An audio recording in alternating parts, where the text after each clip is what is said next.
Howdy folks, welcome to a beautiful day out here in, whoa, watch me wanting to say West Vancouver. Out here in Joburg in Lonial. I thought I'll take you for a little walk through my mother's complex, the townhouse complex where she lives, so you can see what the area looks like, and then we can chat about a few things. So let's start here. This is my mom's garden. She loves gardening. So this is a little 2-bedroom townhouse out here in Lonial. And there you can see all the washing is hanging in there, but hey, that's how it works. So it is an absolutely beautiful winter's day out here in Lonial with a low with a low of 9 degrees Celsius and a high of 19 degrees Celsius. For those of you that wondered what winter is like in Johannesburg. Look, you do get a few cold days, but generally it's like this. So this is one of the older complexes in Lonial, so it's quite big and it's very spacious. Actually a really nice area. And today is a bit of a cleaner day. It's like the smoke is, there's a bit of a cold wind blowing, and I think that's cleared a lot of the smoke away, which is absolutely amazing because, I mean, it was getting quite bad. So let me explain where the smoke comes from. There are literally millions of people around Joburg that live in, well, I don't know millions, but at least 1 million I would assume, that live in,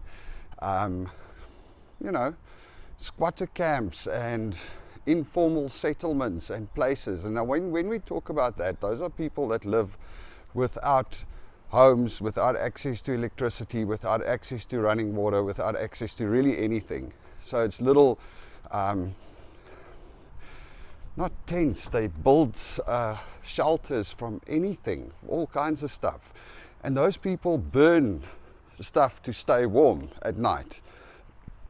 And they make fire to cook. And they use coal and anthracite that they buy and trees that they chop down. And so there's a lot of that. And then of course you also have your normal pollutions, or polluters. So at the end of the day, those guys generally, there's like a layer of smoke hanging all over Joburg, which is, basically what it is.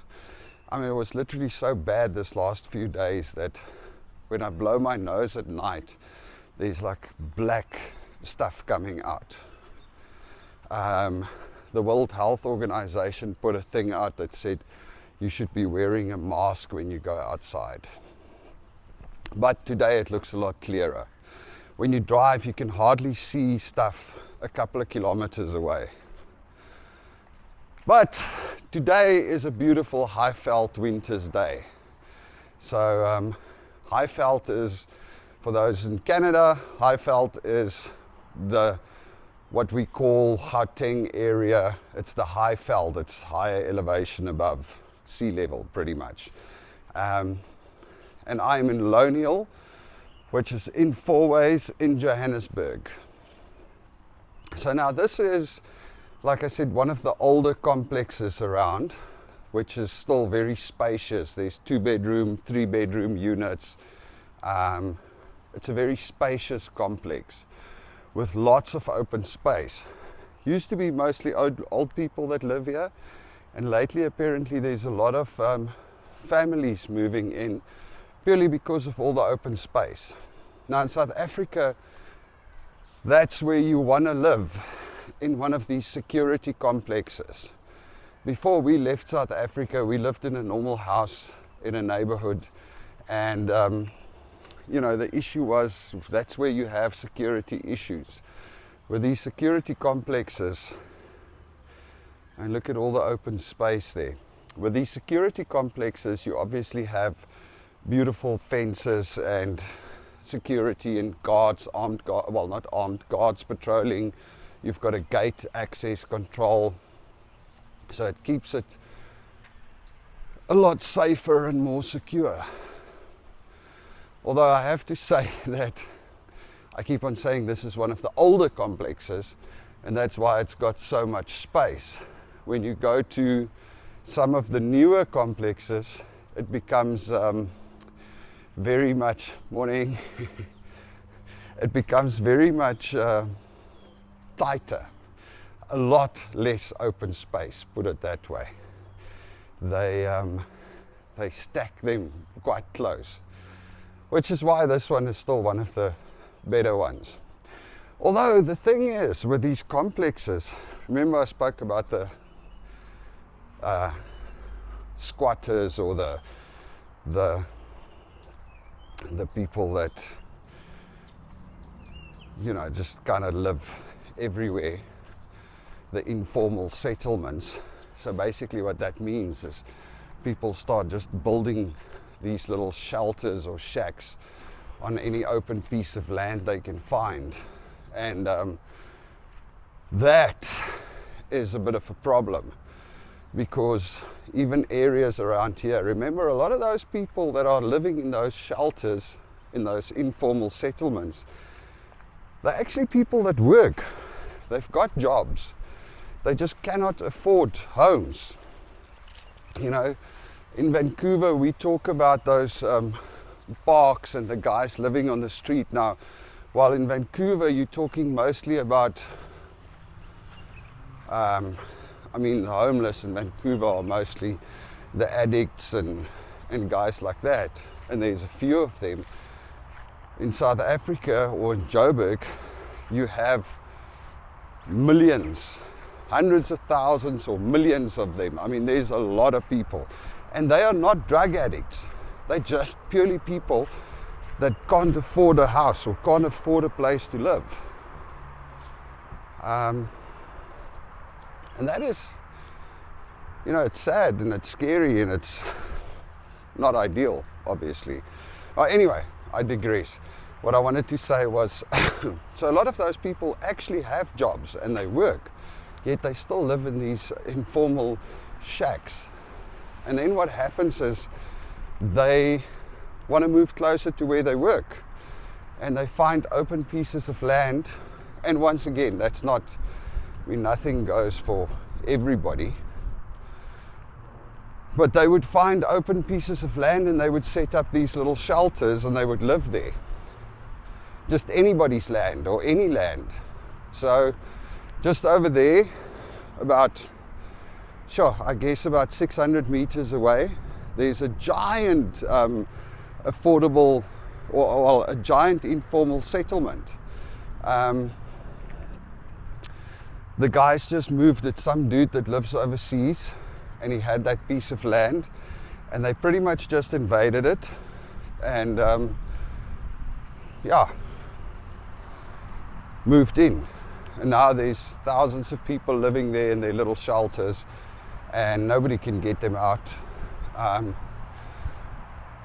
But the problem is not the guys that, well, I mean, it is a problem when you take somebody's land and you just go live there illegally. And it is obviously a problem for them having to live like that. But unfortunately, what happens is, as soon as one of those little settlements go up,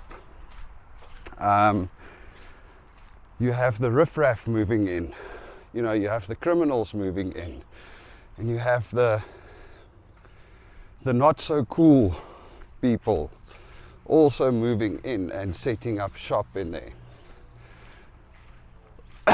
So they become crime hotspots. And I mean, it's not, suppose it's not a reason, but maybe it is, you know. Some of those people, I mean, I don't know.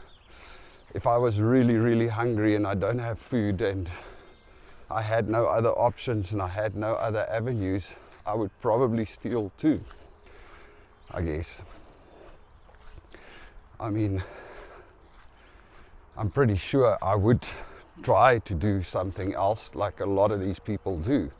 But anyway, that's not the point. The problem is, a lot of those people, a lot of those informal settlements, you then have the criminal element that moves in, and those are the guys that rob and steal and, you know, hijack and do all of these things. So once those little settlements go up in your area, it obviously starts impacting property values. So for instance, the one over there that I was talking about, I mean, it's just across 2 roads from this complex, but it's right next to another complex. So there's another complex on that side, and it has an informal settlement across the road from it, in front of it, with like probably, I don't know, a couple of 100 shelters. And then it's got the one right behind it to the side of it with a couple of 1,000 shelters.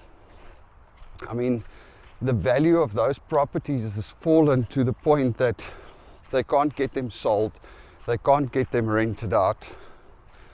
And it's, you know, it's nice apartments like these, but nobody wants to live there because, you know, there's an inherent risk of living next to an informal settlement.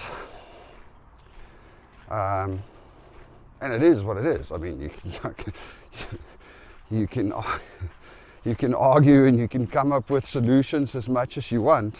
The reality is that, you know, it is what it is. There's bad elements, and not everybody like I said, not everybody in those settlements are like that, but it is a breeding ground for trouble. Anyway, so yeah, those are just some of the issues that people deal with out here in Joburg. It's not an easy thing, I guess. The guy that's got the big informal settlement on his land over there, apparently he lives overseas, so they contacted him and they said, hey, can you do something about this informal settlement? Because, you know, you can go to the government and say these people invaded my land, and then they have to make a plan, and the police and whatever. But he has a giant billboard sitting on the corner of his land where he makes 350,000 Rand a month for the rental of the billboard. So his answer was apparently, yeah, I don't care, they can live there as long as they leave my billboard alone. I'm making the money, so I'm good. Yeah, that's just some of the socioeconomic issues that South Africa has to deal with. And also, of course, a large part of those people living in those informal settlements are, you know, illegal immigrants. People that just come down through the borders from up in Africa, so they are undocumented. Yeah, not an easy thing. Anyway, that's a little bit of a crappy subject for a beautiful Joburg winter's day. It's actually the first day that it feels nicer out here because it's clear and clean and you don't have the smoke. Oh, we got such crazy allergic reactions. Angelique's eyes swollen shut and Connor's eyes, and all of us were drinking allergy tablets because we are not used to the smoke, believe it or not. You would think that coming from BC, we would be get more smoke inhalation there, but hey, Joburg apparently does worse. All right, folks, I'm gonna call it on this one. So this is the complex that my mom lives in. A really beautiful spot, in the middle of Joburg, in 4 ways. Fairly secure because of all the security and the gates and the big electric fences, as you can see. Oh, you look at these electric fences they have up here, and they've got guards patrolling at night. So, nice area. All right. Anyway, you all must have a good one. Cheers.